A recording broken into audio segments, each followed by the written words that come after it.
So I did a lesson about the two major scale patterns that I think are useful, and then this one.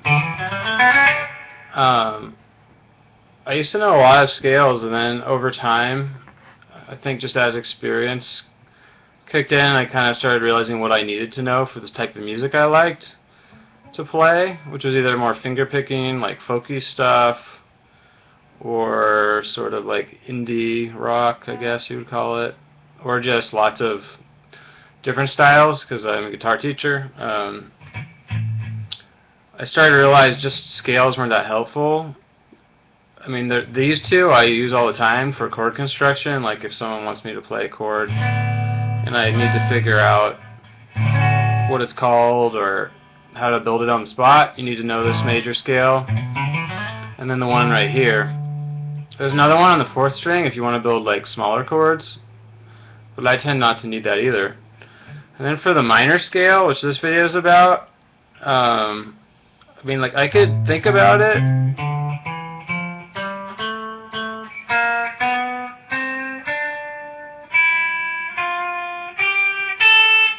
Like, that was a minor scale, but I don't really, like, I just played that kind of intuitively, but I don't really go up and down minor scales. What I do more often is I use this simple pattern, just the bottom of it, and I move it around. So here's the pattern that I would memorize. If you know Crazy Train,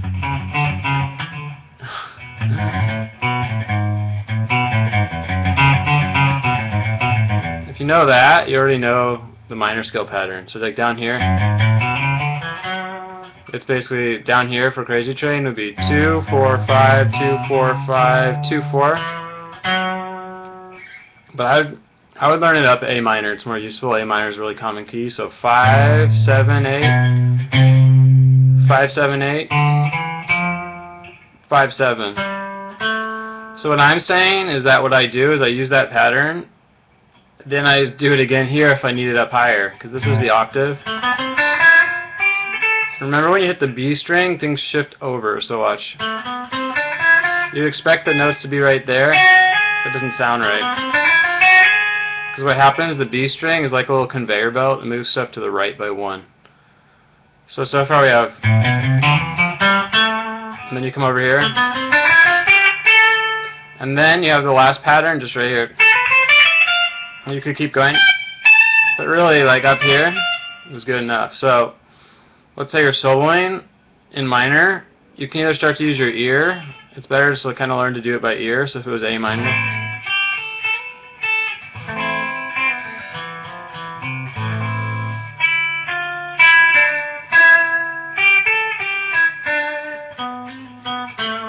you kind of noodle around so you find a little region. Or if you're not that comfortable with the key and you can't do that, you'd be like, well, I don't really want to solo down here. Because normally, like, someone's playing.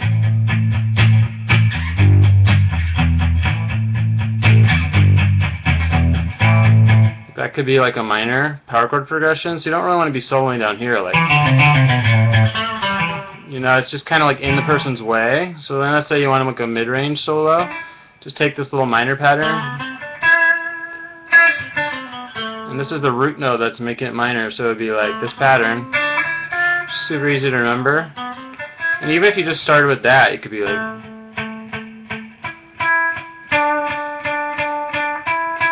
I usually start out really simple when you're going to solo.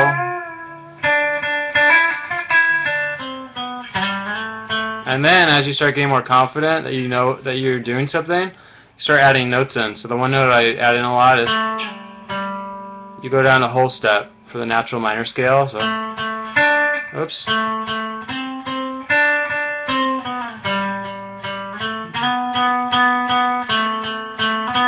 So see, this note is useful to know about. You can do it anywhere off this pattern. So this is for what's called Aeolian mode, or natural minor. It has a flat 7 in it.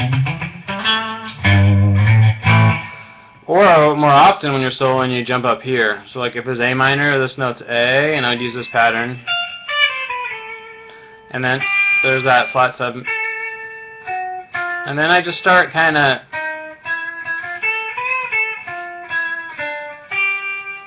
Then you start finding notes below. And eventually, like the longer you play guitar, you start to get an intuition about it. So let's say someone was strumming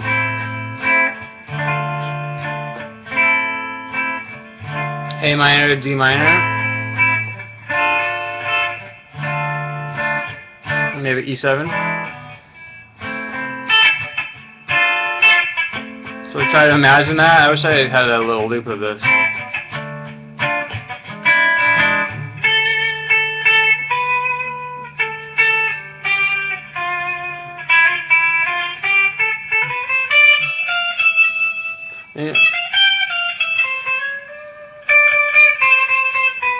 So I start really simple.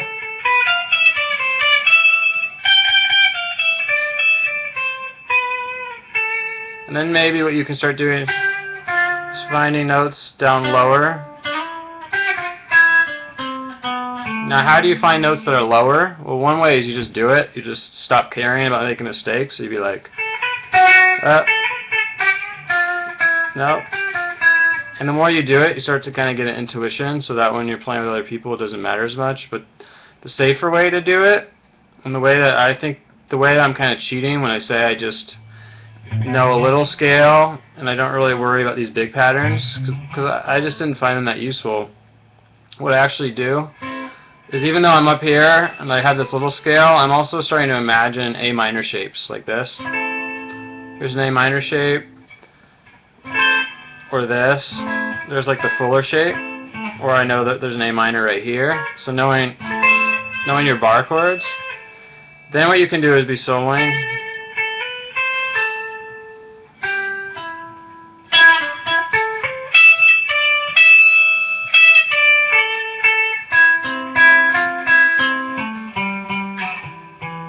And then what you do is, so you're thinking about, so really what it comes down to is learning like where these bar chords are, and then even learning the arpeggios. And then what's more advanced is once you can do that, and you're playing like your basic minor scale, and you have this simple little A minor. Then let's say the person was doing A minor to D minor. Then you're soloing with A minor, so you could be like down here. And then you're thinking, well, what's a close A minor? Well, there's this. And then when they switch to D minor, you think, well, I was kind of up in this region, so why don't I use this D minor?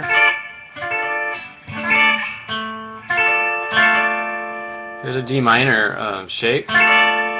So then it's like, you got this little scale.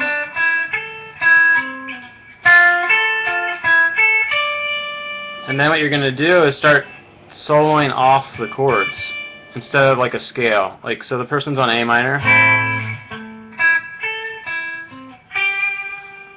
and then they go to D minor, and you solo up the scale. And I just went into this little D minor shape, and I went up to F because I know that's in D minor. So it's like A minor,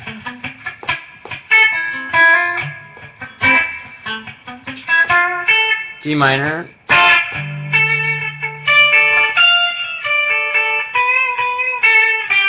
back to A minor, A minor, then I'm going to slide up to D minor,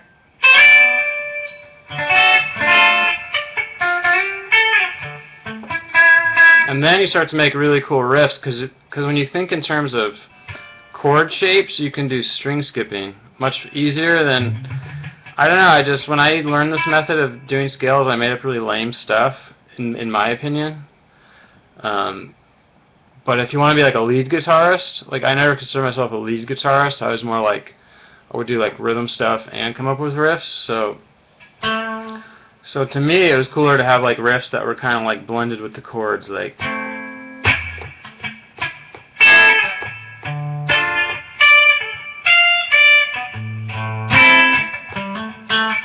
And you could go down to D minor.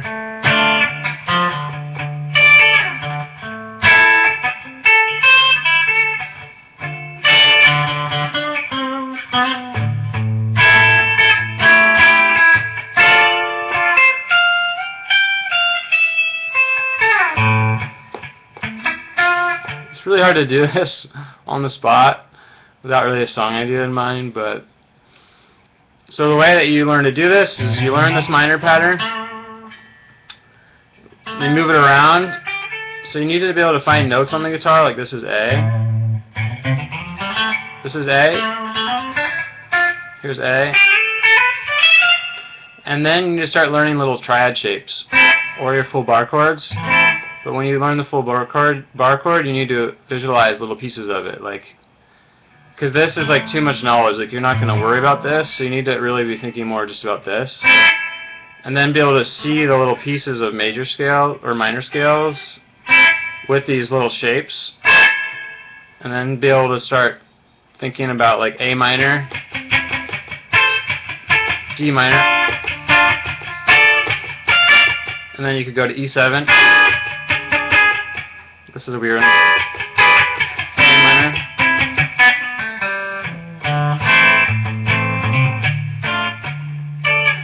E7. A minor. Because then if you can do that, that's why I started out some of these lessons with those triads. If you can do that, you can start to build really cool solos that utilize the shapes. Like,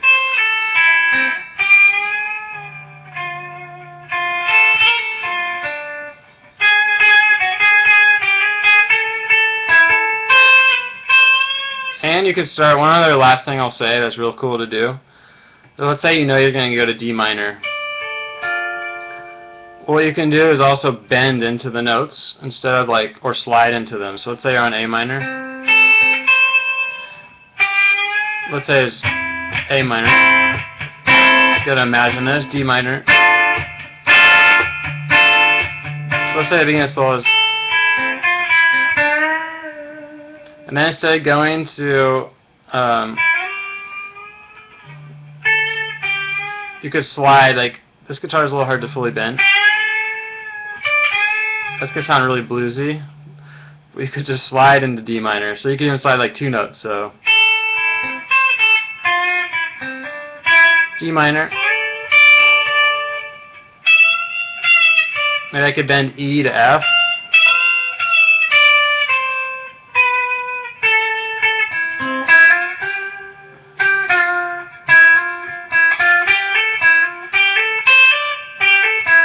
Or like hammer into those notes or pull off into the notes here.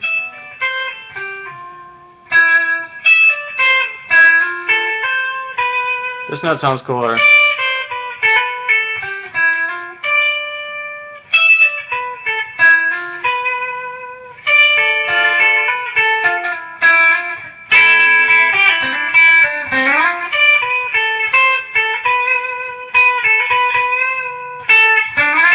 And one last thing that's real interesting to do is most people, if you're soloing over A minor, this would be in the key of A minor, and D minor. What's kind of fun to do is instead of thinking about A minor, pick a different chord and try to build a solo off that chord. And then you end up with more of like a unique sort of mode sound. So like right here, that's what I was starting to do. I was building a solo off this the whole time. So even when the person would be playing A minor, D minor is not the primary chord here, it's not the root chord. But what I would do is, like, you could just solo off this shape the whole time.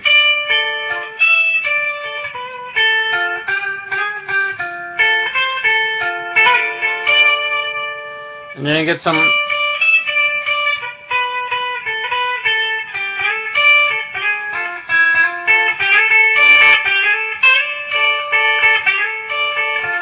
and over the A minor chord, you're going to get some cool stuff. So that's another trick that I like to do. You just basically are soloing off of different chord shapes. So if you're in the key of A minor, you would solo with like a D minor. Or like E7 would be a little weird unless you're trying to do like a bluesy thing. And I used to know the names of all the modes and stuff, but at this point I don't really think, like, it doesn't really matter. It matters more if you're going to try to read sheet music. So anyways, hope this was helpful. Bye.